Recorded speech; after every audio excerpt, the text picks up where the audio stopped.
मेरे दोस्तों, इंसान को कुल अकल भी मिल जाए तो फिर भी अल्लाह की हिकमत का वो इहाता नहीं कर सकता। रब्बे करीम को ज्यादा पता है कि हमारे लिए कौन सी चीज बेहतर है और कौन सी चीज हमारे लिए नुकसान का बाइस है।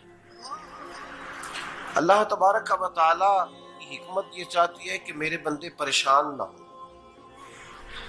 रब ये चाहता है कि मेरे बंदे किसी जगह पे भी दिक्कत और परेशानी का शिकार न हो। तो अल्लाह तबारक व तआला ने राह एतदाल इख्तियार करने का हुक्म इरशाद फरमाया कि तुम एतदाल के रस्तों पे चलो, मोतदल जिंदगी गुजारो, अफरातो तफरीद से बचो। आज जिस माशरे में हम वक्त गुजार रहे हैं, इस माशरे में हम इस बात को समझने से कासिर हैं कि असल हमारा मसला क्या है। हमारा असल जो मसला है उसकी शनाख्त हमें कैसे होगी और हम फिर उस तक रसाई किस अंदाज में हासिल कर पाए। हम हमेशा अपनी आमदन बढ़ाने के चक्कर में रहते हैं। एक काम और शुरू कर लें, पार्ट टाइम जॉब शुरू कर लें, कोई साइड बिजनेस उसका आगाज कर लें। हमारी जो दौड़ लगी हुई है वो लगी है काम बढ़ाने में, आमदन बढ़ाने में।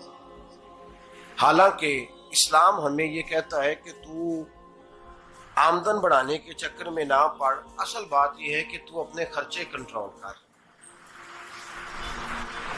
तंग इंसान वो नहीं होता जिसकी आमदन थोड़ी होती है। ये तवज्जो कीजिएगा मेरी बात, ये कीमती बात है और गुफ्तगू सारी का लुबे लुबाब है। तंग बंदा वो नहीं होता जिसकी आमदन थोड़ी होती है। असल परेशान वो होता है जिसके खर्चे ज्यादा होते हैं।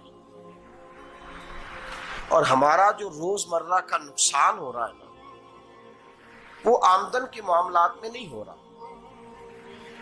बुनियादी नक्श जो वाकया हो रहा है वो ये है कि हमारे अखराजात ज्यादा, और वो अखराजात किसी और ने नहीं बढ़ाए। वो खर्चे हमने खुद बढ़ा लिए हैं और अब हमें उसका नुकसान भुगतना पड़ रहा है। और अगर आप सही मानों में टटोलें तो जो बहुत अमीर लोग हैं वो तो उन खर्चों से बच गए। मैंने बहुत सारे ऐसे खत्मात में शिरकत की है। मैं बहुत सारी ऐसी जगहों पे गया हूं कि जहां लोगों ने बड़ा मुख्तसर सा खत्म दिलाया है तो हो गया है खत्म। खत्म के मामले में कब किसी ने पाबंदी लगाई है कि उसमें 200 आदमी शरीक होगा तो तब ये साले सवाब सही हो सकेगा? कौन कहता है? या शादी के मौके पर अगर सारे बहन भाइयों को न बुलाया गया तो मेरी शादी पाया तकमील तक नहीं पहुंचेगी, इसमें बरकत नहीं होगी। ये किसने फतवा दिया है? मोतदल जिंदगी का इस्लाम हुक्म देता है। मैं पढ़ रहा था कि एक बहुत बड़ा सदर है, गालबन सूडान के सदर की बात हो रही थी, तो अपने बेटे की बारात लेके गया तो 4 लोग गए हैं बारात और 15 लोगों का उसने एहतमाम किया अपने घर में खाना खाने का। तो क्या शादी हो गई कि रुक गई?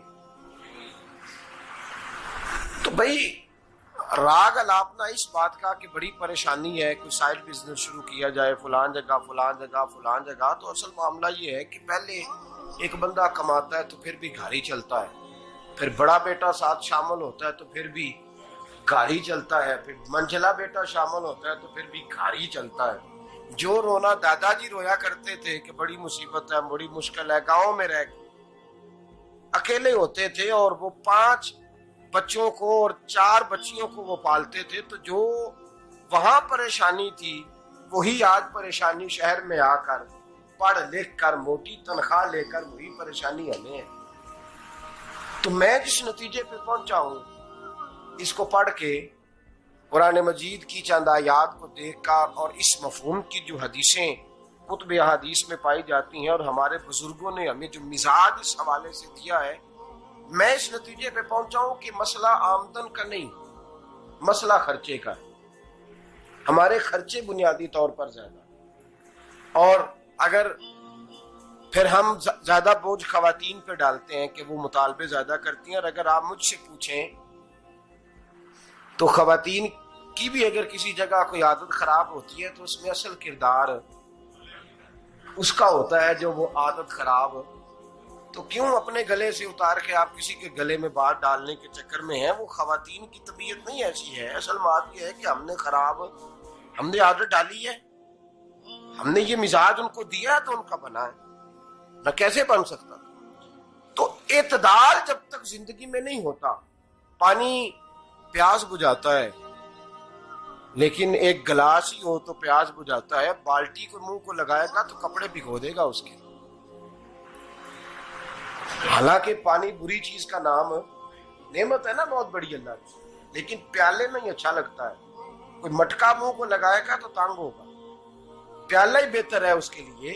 तो मेरे दोस्त, मटके से भी बाज़-औक़ात काम चल जाता है, लेकिन अगर कोई कहे नहीं मुझे दरिया ही चाहिए तो उसका तो घर बह जाएगा, सारा घर बह जाएगा उसका। हमें दरिया काबू करने का मूड बनाया हुआ है, तो इससे घर बहा करते हैं, इससे घर बना नहीं करते। घर प्याले से पानी पीने से बनता है। अगर तू दरिया पे कब्जा करने का मूड बनाएगा तो घर बनेगा नहीं, घर बह जाएगा। आग ना हो तो खाना पक नहीं सकता, लेकिन हल्की आंच से खाना पकता है। और अगर आंच तेज कर दी जाए तो जी, करीने क्यास बात कर रहा हूं मैं, अकल से मावरा नहीं कर रहा। करीने क्यास समझाने के लिए मिसालें दे रहा हूं। हल्की आंच पे खाना पक जाता है और आग तेज हो तो खाना जल जाता है। तो खाना उतनी देर खाने के काबिल रहता है जब तक वो हल्की आंच पे पकता है। तू जितनी मर्जी तू कहता है नहीं मेरा गुजारे नहीं, आग तेज होनी चाहिए, तो मियां जल जाएगा, जल जाएगा। हवा न मिले तो सांस नहीं आती, ठीक है। ऑक्सीजन ना हो तो सांस है, हवा ना चले तो गुजारा नहीं होता। लेकिन अगर तेज चले ना, अगर तेज चले तो आंधी और तूफान बन जाए तो छतें गिरा देती है, जाने ले लेती है। हम हैं तूफान के चक्कर में, हम हैं दरिया के चक्कर में, हम हैं बड़े नाव के चक्कर में। तो मियां हल्की आंच ही अच्छी है, याद रख। और एक गिलास पानी का एतदाल से मिलता रहे तो वही मिलता रहे, जरूरत के वक्त वही बेहतर है। तू पूरे दरिया पे कब्जा करने का प्रोग्राम ना बना, तंग हो जाएगा। और मेरे अजीज याद रख, हवा सांस लेने के मुताबिक मिले तो वो अच्छी है, जो सांस बंद करने पे आ जाए वो हवा अच्छी। हमने चक्कर चला लिया है कि ज्यादा पैसा, रातों रात पैसा, लंबा पैसा, ये प्लाट भी मेरा, वो प्लाट भी मेरा, गुजरांवाला भी, गुजरात भी, लाला मूसा खाड़ी और पिंडी तक जहां मैं जाऊं मेरे नाम की तख्तियां लगी हुई होनी चाहिए। इस्लाम मना